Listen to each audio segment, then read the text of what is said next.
La introducción estuvo larga, pero creo que vale la pena. Sea el prefacio o el prólogo, o sea, antes de ni siquiera la introducción. Estamos hoy entonces a 11 de marzo de 2025, vamos a ver si divulgación de la ciencia.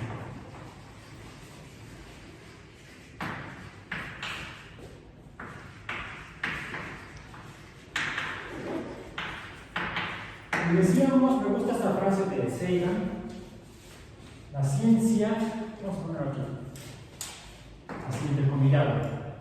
Lo voy a poner como me acuerdo que está citado en el cerebro de Rocas Bell. Science is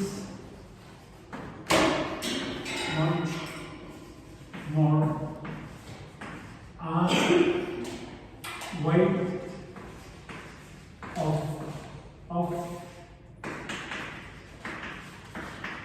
thinking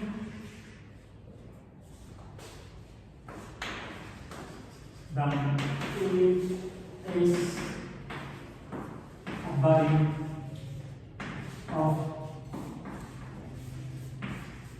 knowledge.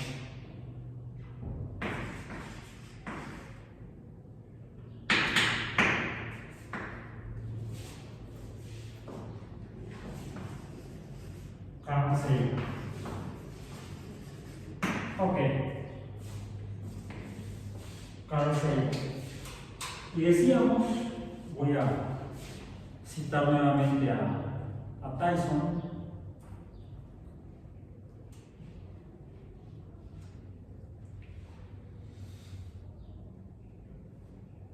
si utilizamos investigaciones científicas que no han sido consensuadas entre pares, con fines culturales, económicos, religiosos o políticos, socavamos los fundamentos de una democracia informal.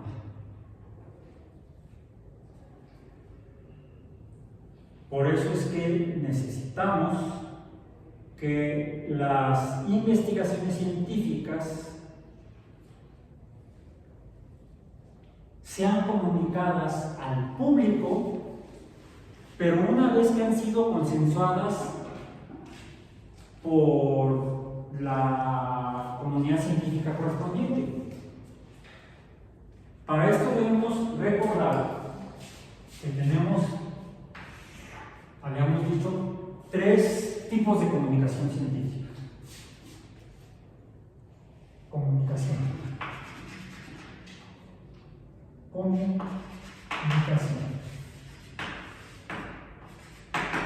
científica entre pares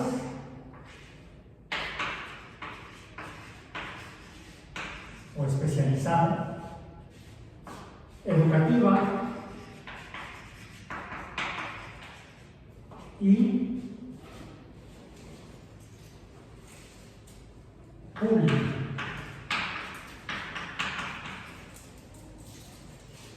La entre pares dijimos que se hará en congresos y en papers, simposios, coloquios, reuniones de científicos, donde lo que se publica son hallazgos, lo que cada grupo o personas individuales, hay quienes hacen investigación científica de manera individual, ratas de laboratorio, no, puede ser hasta de campo, pero que trabajan sin colaboradores directos, pero que se reúnen con colegas en eventos para discutir sus hallazgos. A veces en esos eventos, casi como empecé a trabajar yo como reportero de ciencia, iba yo a esos eventos para escuchar qué es lo que decían las personas que estaban haciendo la investigación y que estaban presentando sus últimos hallazgos. Se perdió el borrador, pues fue lo que vamos a hablar, aprovechando el principio científico del magnetismo. Ok, últimos hallazgos.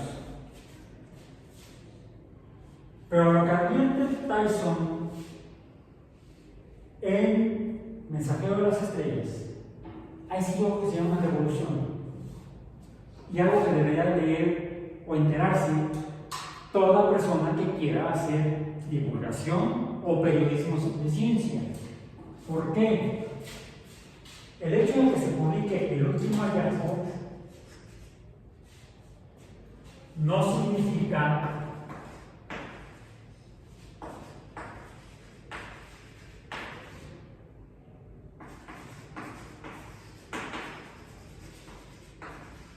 que sea una verdad confirmada. Es lo que yo encontré en mi trabajo de campo, en mi investigación de laboratorio, en mi observación astronómica, fue lo que yo vi. ¿Qué es lo que sigue? Ustedes que son estudiantes y les preguntar en los últimos trimestres, ¿qué es lo que han aprendido en los trimestres previos? Que hay que verificar. Esto requiere de verificación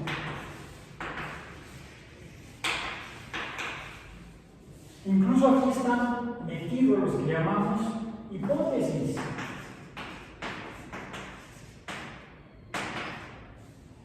Hay algunos artículos clásicos de la historia de la ciencia, no, más bien, que son hechos históricos en la ciencia, no trabajos de la historia de la ciencia, sino investigaciones científicas que se han publicado con sus hallazgos, como incluso con el título de hipótesis.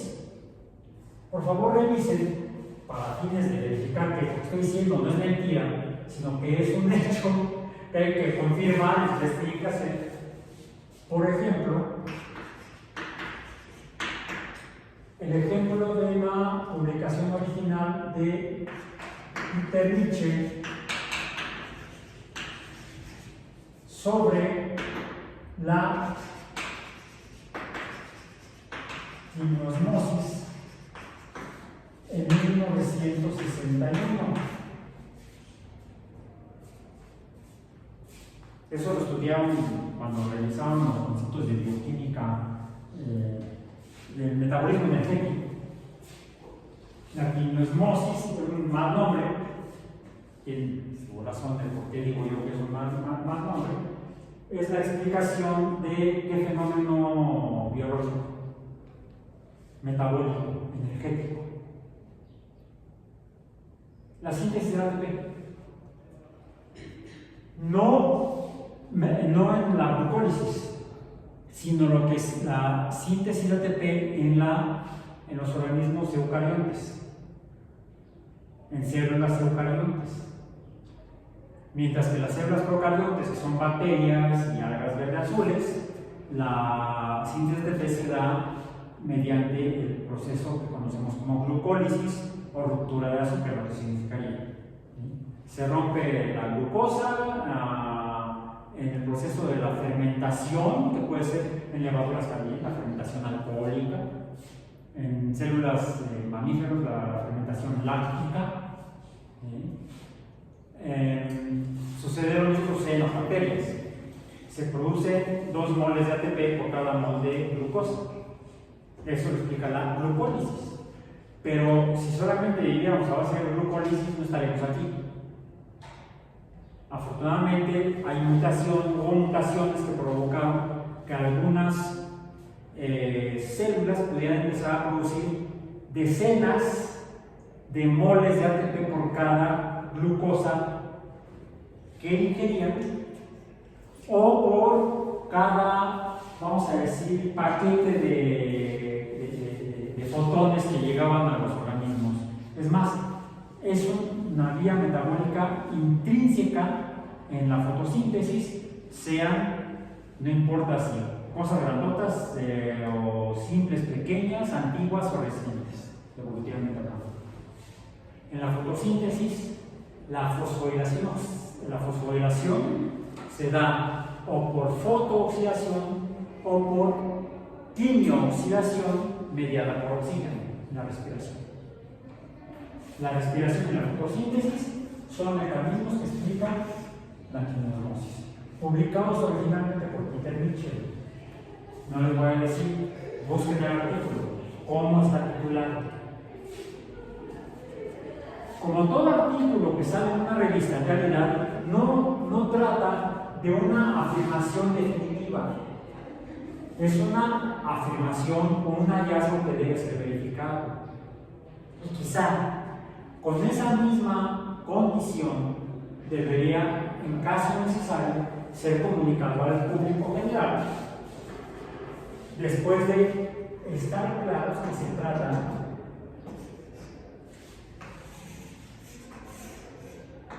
de una hipótesis. ¿Y qué es una hipótesis en ciencia? Y es algo que debemos dejar muy claro comunicándoselo al público. Porque ya me cansé de escuchar a youtubers hablando. Mi teoría es que el personaje de la película. No.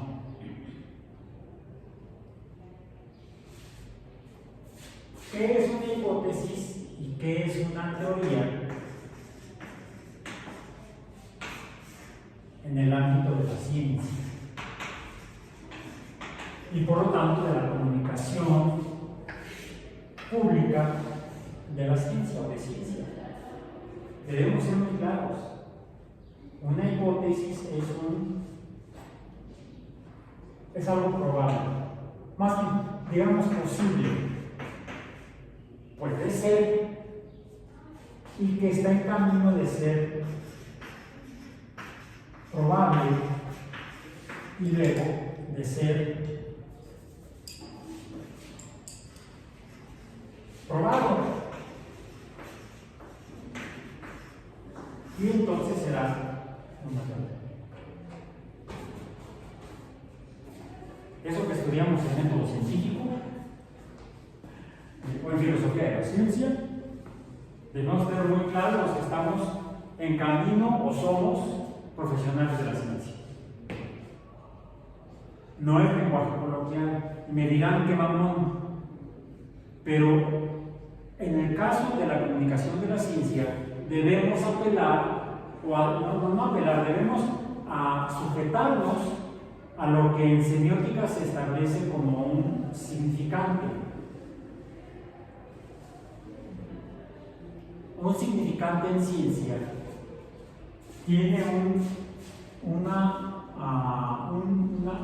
solo significante, un signo en ciencia, según la semiótica, tiene uno y solo un significante. Salvo que en el proceso de la investigación científica se cambie, se encuentre que ese significante del signo está errado, está equivocado. El sol sale, el sol se mete. Era el significante del modelo tolemaico hace 500 años.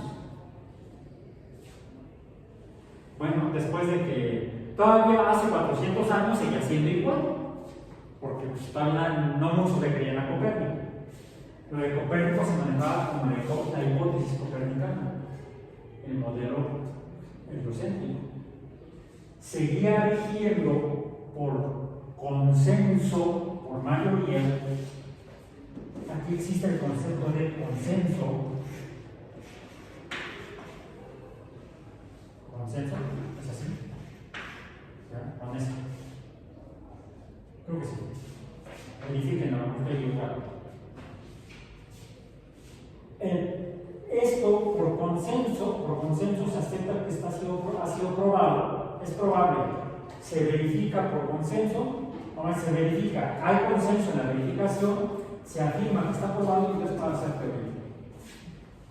Apenas en 1610 Copérnico fue apoyado por resultados indirectos de Galileo.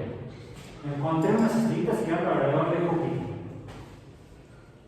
En realidad se requirieron otras observaciones, como por ejemplo el experimento por Foucault del péndulo, que demostró que un péndulo en la Tierra no se mueve en dos dimensiones, en un plano en dos dimensiones de forma semicircular. No, si un péndulo no se mueve así, sino que un péndulo en la Tierra realmente se mueve en tres dimensiones. Eso fue lo que demostró el péndulo de Foucault en París. ¿Por qué el péndulo no se mueve en dos dimensiones, hacia arriba y hacia abajo, sino que también se mueve hacia arriba, hacia abajo, pero también hacia la derecha y hacia la izquierda? Porque la Tierra está aquí.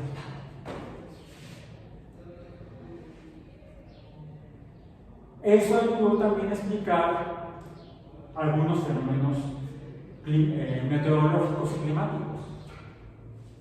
Si actualmente revisamos las imágenes de satélite o por satélites de los huracanes, que los se producen en el hemisferio norte y en el hemisferio sur, tifones en el Pacífico, por ejemplo, huracanes en el Pacífico, ya sea al norte del Ecuador o al sur del Ecuador, la forma de la espiral que forma, que se produce, giran en sentidos opuestos. Unos giran así y otros giran así, serían así. No giran en el norte y en el sur los huracanes en el mismo sentido, sino que giran en sentidos opuestos. Me cuesta trabajo hacerlo así, así. Así, me sale más mejor y menos peor. Me sale mejor con una mano y no con la otra. Entonces, el efecto Coriolis, que es el de la circulación de los huracanes por el norte del Ecuador y por el sur del Ecuador en sentidos opuestos, se explica por la rotación de la Tierra. Entonces, esos hallazgos posteriores, esos otros hallazgos, en conjunto transformaron la hipótesis copernicana una serie de resultados posibles, organizados y aceptados como la más probable explicación por consenso, transformaban a la hipótesis copernicana en teoría heliocéntrica. Hoy en día hablamos de la hipótesis gimnosmótica. Cuando se publicó en 1961 no le llamaban así. Todavía 14 años después, en la segunda edición de Bioquímica de Lenin, todavía Albert Lenin afirmaba que había tres hipótesis que explicaban la síntesis de ATP en las mitocondrias y los cloroplastos: la hipótesis química, la hipótesis conformacional y la hipótesis gimnosmótica. Y apenas 4 años después, 1979, le dieron el premio Nobel en Medicina y Fisiología a Peter Mitchell por sus hallazgos que demostraban el mecanismo de síntesis de ATP en mitocondrias, cloroplastos y bacterias fotosintéticas en organismos que tuvieran ciertas características.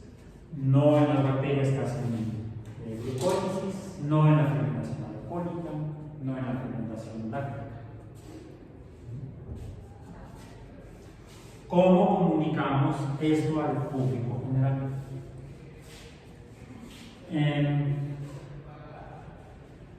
Yo hemos hecho algunos ejercicios hasta la semana pasada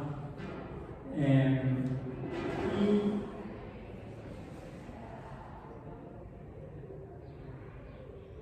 rápidamente, en lo que nos queda de hoy, que todavía nos quedan 20 minutos, no más, como 25 minutos, no hacemos un poco más. ¿Cómo escribir ciencia para el público? ¿Cómo escribir ciencia para el público? Ya he hecho 2 ejercicios previos, ¿no? De escribir. Primero fue un texto libre, de manera formal.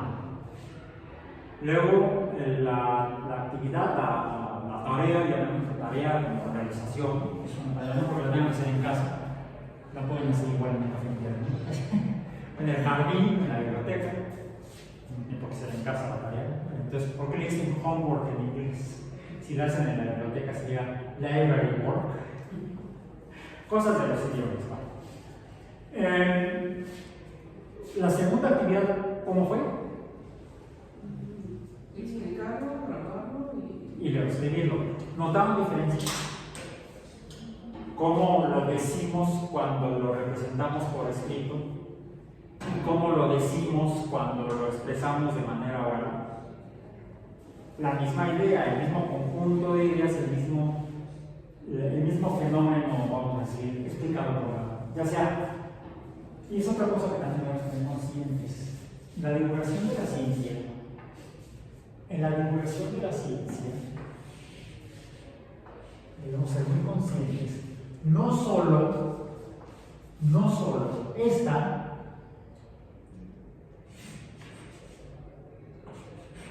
no solo debe ser la comunicación de los últimos hallazgos, o como dijimos, pertinentes.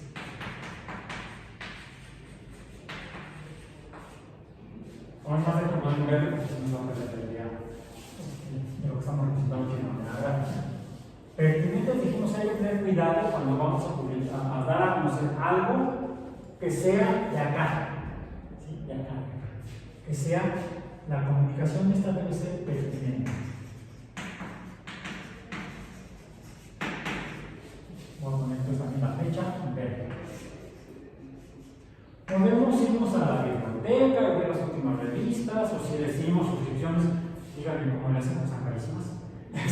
De revistas científicas, de revistas especializadas, a lo mejor decir a las bibliotecas, o entrar a los sitios web donde se publican actualmente de manera electrónica los artículos científicos, también salen carísimos, entonces mejor usamos que somos miembros de la comunidad del agua, nos enlazamos al hecho y podemos bajar los artículos que queramos, antes porque ya lo pagó, no, ya lo pagó el agua, ya lo pagamos nosotros con los impuestos, que es con lo que se sostiene el trabajo en la agua.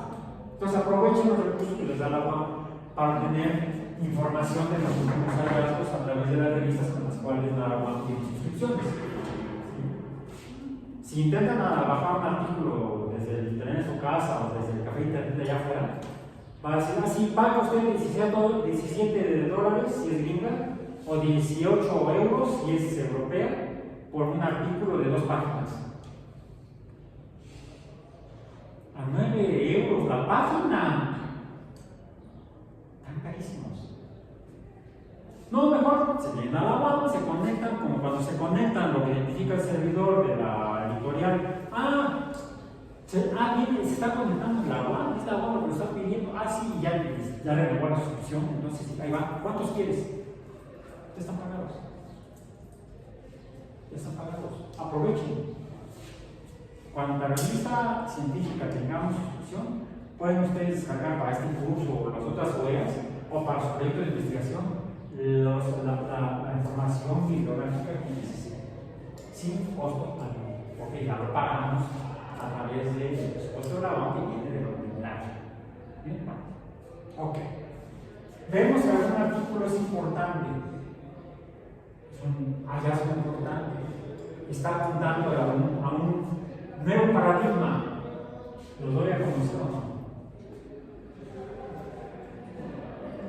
¿Está verificado o no? ¿En qué nivel está? Vayamos. Las vacunas producen autismo. Lancen.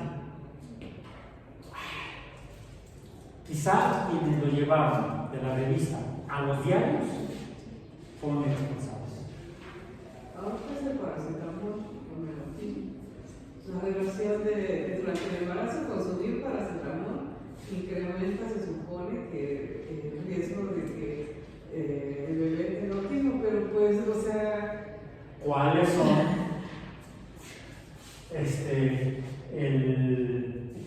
las verificaciones? Esta es la verificación. Aquí está la verificación. Acá está la verificación entre pares. Pero ya lo, por ejemplo, en internet, páginas web ya lo... A ver, ¿cuál página web? ¿La del Luisito Comunica o la del... ¿Cuál? O sea, como ya lo mencionamos previamente, no perjuicio contra el medio, pero sí voy a verificar cuál es la fuente que está presentando el medio. Revisen las noticias que les lleguen por medio de internet, no importa cuál sea el medio. Yo, por ejemplo, tengo varias suscripciones a boletines, incluso de medios convencionales. Recibo el boletín del New York Times, recibo el boletín de Nature, reviso los periódicos nacionales, me llevo, luego cuando abro Google en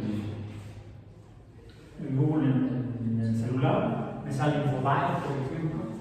Recibo como noticias porque tengo mi servicio de telefonía celular por Telmex. Bueno, no es lo mismo, Telmex es tercera en la misma empresa. Entonces me llega de noticias las noticias. Y si me llegan noticias de ciencia. ¿Qué noticias de ciencia llegan a través de medios? Supuestamente los últimos hallazgos. Aquí es pertinente. Y luego lo reproducen otros medios, diferentes diarios o noticiarios mexicanos y de otros países, en español y en otros idiomas. ¿Sí? Pero ahí es un fenómeno de reproducción. Es verificación o reproducción.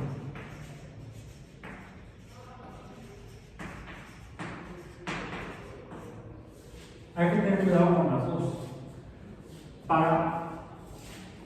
Para confirmar si es verificación, necesitamos ir entonces a nuevos artículos sobre ese tipo de hallazgos. Investigaciones de otros grupos que confirmen lo propuesto por ese último artículo de ese último hallazgo. Por ejemplo, hace unos pocos años, y es la imagen que tengo yo ahí, creo que en el sitio web, no en el grupo de Facebook de la web, una foto que tomaron de cuando participé en un invitado de un noticiario de televisión para hablar con la gente sobre la primera imagen de un hoyo negro. Bueno, una vez acá esa investigación, lo difícil de este tipo de investigación, de algunos campos de investigación, de algunos temas, algunos fenómenos, es que se requieren equipos, aparatos, instrumentos muy sofisticados y muy caros que no los encuentras en la tienda de cine. O a lo mejor no lo puedes hacer tú de, bueno, voy a la palería y compro y ya es mi aparato microrematógrafo de gases. Sí puedo hacer un equipo para electroforesia, puedo hacer fácilmente. Pero ya un cromatógrafo de gases ya está un poco más difícil. Cromatógrafo en capa fina o en papel es fácil. Pero hay algunas instrumentaciones científicas que son complicadas, digamos. Y algunas, además de complicadas, esa complicación implica costos económicos. No cualquiera puede hacer su radiotelescopio y ponerlo en órbita, por ejemplo. No. Entonces, eso limita la verificación de algunos hallazgos en algunos campos de conocimiento. ¿Cómo le hacemos para poder verificar que lo que está diciendo es más o menos posible y quizás sea probable? Hay que revisar cómo se hizo el trabajo. El trabajo en el que se publicó la primera imagen de un hoyo negro fue una colaboración internacional de varios grupos de investigación que tenían radiotelescopios. Y cada uno, a través de su capacidad de tomar la información electromagnética, aportó a generar una imagen común. Con uno de los radiotelescopios o dos de los varios que trabajaban, hubieran encontrado algo diferente, ya hubieran reventado desde antes de la publicación el hallazgo. Lo que se hace encontrar le llamamos en ciencia un artificio, algunos dicen un artefacto, ¿no? Un artefacto es un objeto, un artefacto es una cosa. Se le llama un artificio, o sea, un resultado artificial, un resultado que no es verídico, como una ilusión óptica, vamos a decir. Es un artificio instrumental. Entonces, cuando se hace colaboración, trabajos de investigación científica a través de colaboración en múltiples grupos, se puede tener una mayor confianza, porque finalmente dependemos de eso, de la fe, regresamos a la religión. Confianza en que los grupos de investigación lo que han encontrado sea posible. Digamos que es una especie de control o verificación interna. Eso existe, dado que actualmente es muy difícil hacer investigación en algunos campos y algunos fenómenos naturales, por la instrumentación y los costos inherentes necesarios para ese tipo para obtener la información necesaria y contestar las preguntas de los grupos de investigación científica. Y entonces, de esa manera podríamos ver que sí es pertinente dar a conocer un último hallazgo. Pero a diferencia de lo que publicó en 1961 Peter Mitchell,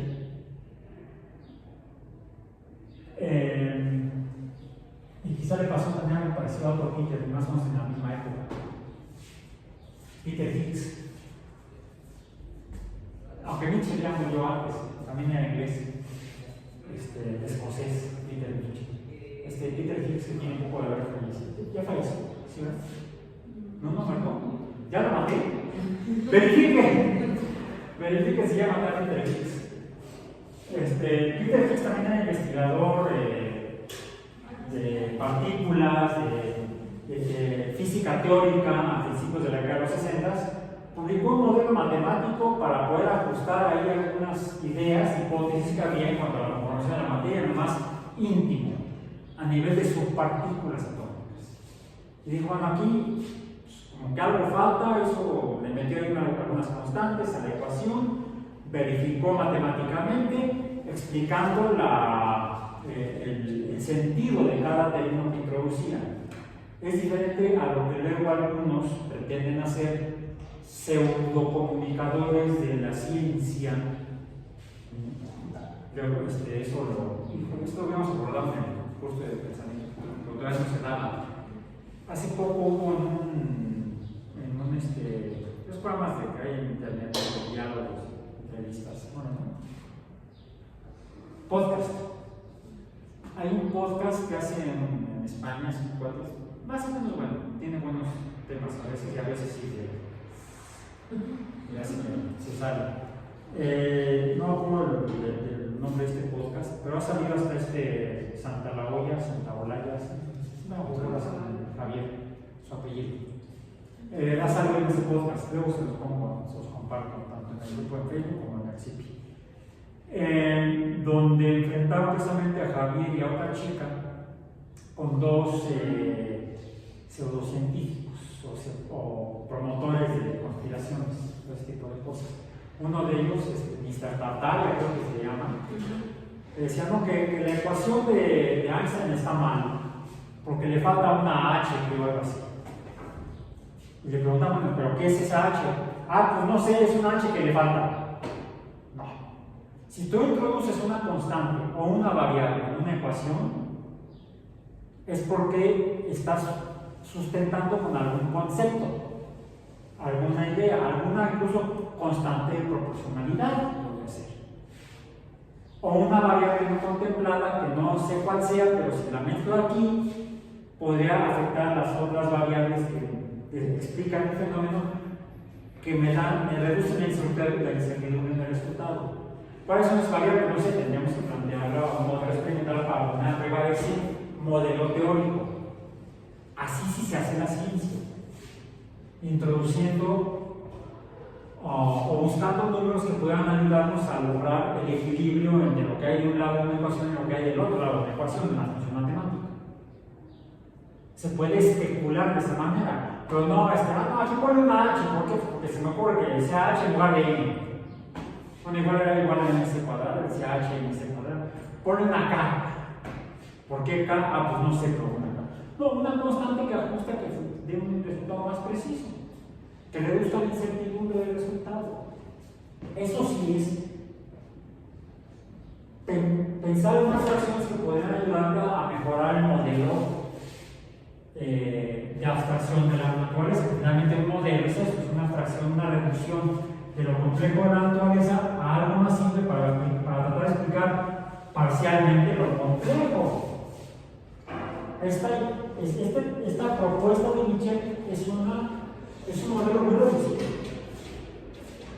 Es un circulito con algunas letras por ahí, unas flechas para un sentido y 4 sentidos. Cuando finalmente se explica hoy cómo funciona el fenómeno quimiosmótico, es todo un complejo de proteínas, con cambios conformacionales, potenciales eléctricos. O sea, es mucho más complejo el fenómeno de la realidad, pero se comienza con un modelo simple. Eso fue la aportación de Michel en 1961. Algo similar sucedió con la propuesta de Peter Higgs en 1960 y algo. Pero que mientras que la propuesta de Michel se pudo confirmar en cosa de 10-15 años, aunque Albert Langmuir no lo creyera, lo que pasa es que él estaba a favor de otra de las hipótesis y se murió creyendo en esa hipótesis, el pobre Albert Langmuir. 18 años después, a Michel le dieron el Nobel en medicina y fisiología. Y en cambio a Higgs ya estaba bastante entrado en año. Fue cuando se lo dio hace cosa de 10 años más o menos. Revisen por ahí cuando se lo dio. ¿Por qué? Porque lograr la instrumentación para poder probar el modelo de Higgs de la década de los 60 costó tanto más trabajo como más dinero. Y se ha ido a través del mismo laboratorio y algunas modificaciones en la instrumentación, se han ido depurando los resultados experimentales que confirman la hipótesis de Higgs. Ahora, ¿cuál es el peligro o problema de pasar de aquí a acá sin verificar en la medida de lo posible el hallazgo? Pues que a Peter Higgs, creo que se diga así, también en la década de los 60, 1600, no, 1960, hasta fue contemporáneo de Galileo. No, 300 años después. Peter Higgs en los 60, ¿sí? Algún periodista se enteró poco después de esto y lo dio a conocer al público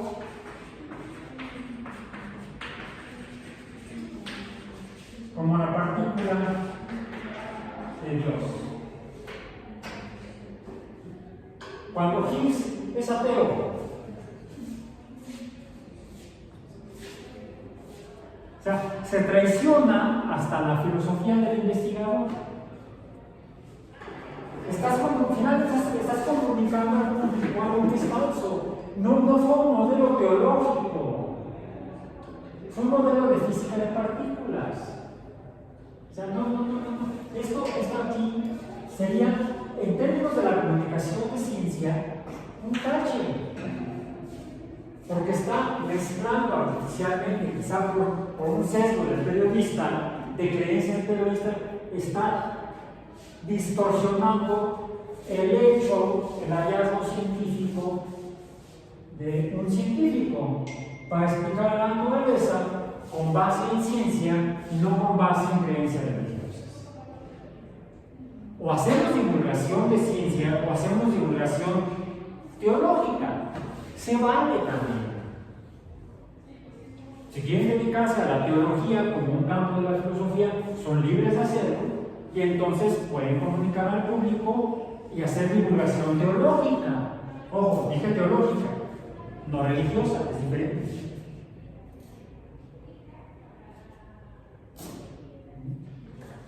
Ahora, con esto en cuenta, ahora, ¿qué es lo que vamos a hacer para la próxima sesión? escriban un texto, puede ser de intención original, además, tratando de que se parezca más a un texto, a un discurso oral original. Hagan el ejercicio como el segundo, porque vamos a ver aquí al uso de alguna tecnología que es muy recomendable. Yo últimamente la he podido usar, porque no la podía usar porque no sabía que había disponible. Yo pensé que era como el acelerador de partículas del CERN, algo que usan en la televisión todos los días, en los noticiarios, o que usan hasta los líderes cuando dan discurso al público, que luego algunos cuando se les apaga hasta ahí llegan. Estoy hablando de el teleprompter. El teleprompter es un concepto bastante antiguo que se usó originalmente en teatro. No sé si han ido a teatros, sobre todo antiguos. Si ven el escenario, está el telón, el cortinaje, luego está el fondo donde va la escenografía, está el escenario. En algunos hay un foso enfrente entre el escenario y el auditorio del público, las butacas. Hay un foso en el que eso sucede en lugares donde se hacen, por ejemplo, presentaciones o representaciones de óperas, porque en el foso va la orquesta. La orquesta va ahí abajo, están tocando y toda la música está llegando cerca del escenario, que es donde están ahí actores, cantantes, bla, bla, bla. O para obras de ballet, de danza clásica, la orquesta está en el foso. En algunos teatros que, aunque no tengan foso, justo en el borde del escenario hay una especie como de cupulitas. Esas cúpulas dan a un espacio, a una especie de pequeña cabina, donde antiguamente ya casi no se usa. Se ponía una persona con el guión de la obra y con letreros.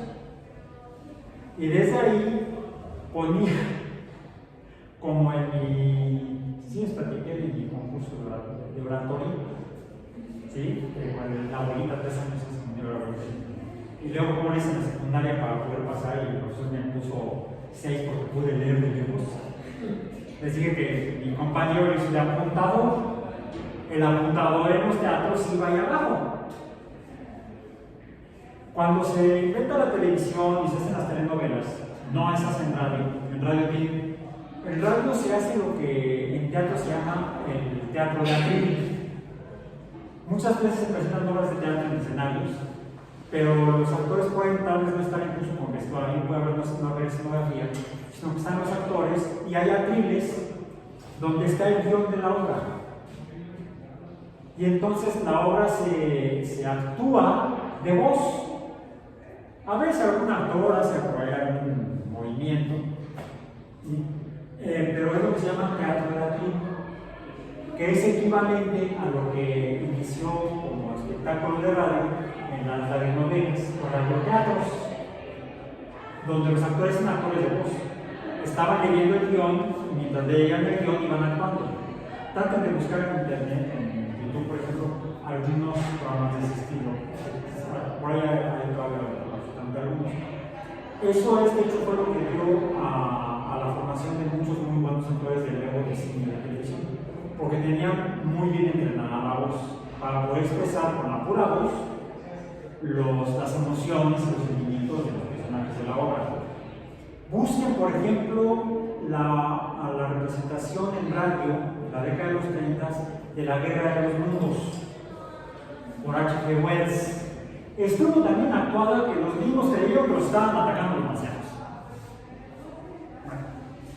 Eso luego pasó a la televisión. En la televisión se habló entonces, ya les ponían a los actores un audífono, ¿sí? En el cual el apuntador estaba leyendo el guión al actor y el actor escuchando iba repitiendo lo que le decía el apuntador, se le decía el apuntador electrónico. Todavía en algunos lugares se usa.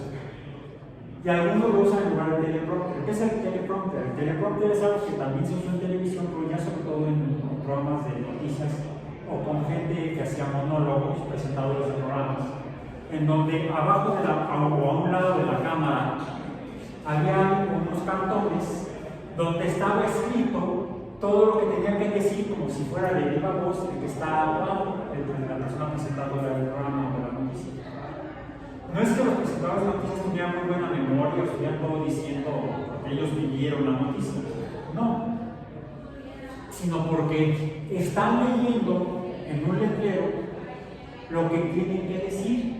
Se busca que esos textos estén escritos como si la persona estuviera hablando, como el segundo ejercicio que hicieron. Entonces, hagamos el ejercicio en la próxima clase para ir pasando a los siguientes temas. Vamos a revisar lo que es el guión básico, teleprompter, el guión y la escaleta, que son conceptos que se usan en medios electrónicos, principalmente ya. Y para eso, yo les puedo recomendar uno, y lo encontré en internet buscando, y afortunadamente es gratuito. Ahorita no conecten los aparatos porque se van a reventar con los cambios de voltaje. Déjenme ver. Hay varias aplicaciones, y yo encontré una que es equivalente a un teleprompter. De hecho, se llama teleprompter. Es este. Ahí el iconito, déjenme ver si lo abro. Lo que pasa es mis scripts. Este se llama video teleprompter. ¿Cómo obtener el video teleprompter? Y hay una versión gratuita y hay versiones que cuestan un poco. ¿Sí? Y ahí tiene un dispositivo que tiene tutoriales para poder aprender a usarlo. Ya me habían recomendado que usara yo para hacer los videos que luego hago, teleprompter, pero me puse a investigar en internet y lo que veo eran unos equipos como para estudio de televisión. No, yo soy de bajo presupuesto. Y encontré que es teleprompter gratuito y funciona bastante bien. Ya había intentado hacerlo en algunos videos, pero también me faltaba un poco de entender bien cómo es la parte técnica por parte de quien está a cuadro. Hay que aprender a leer sin que se note que está leyendo. Lo que pasa es que yo vengo de la escuela del teatro y del teatro de arte, donde se hace evidente que estás actuando, nada más que actúas la voz, porque lo estás leyendo el guión y llevas un ritmo que equivale a la lectura, pero con los énfasis, con las entonaciones que le da la emoción al texto que estás leyendo. Pero es evidente que estás leyendo. El teleprompter tiene que separarse de lo que sería el teatro. Tiene que ser, el teatro siempre el lenguaje, la oratoria está exagerada. Si revisan las películas antiguas de la década de los 30, 40 todavía, algunas de los 50 en México, en el cine latinoamericano, todavía tienen mucho de sobreactuación. Está demasiado dramatizado. La gente no se comporta así en la vida real. Es una escuela que se ha ido abandonando desde hace casi unos 40, 50 años para hacer la actuación más natural. El teleprompter es lo que usa, una dicción más natural. Y con eso terminamos por hoy. Nos vemos el próximo jueves.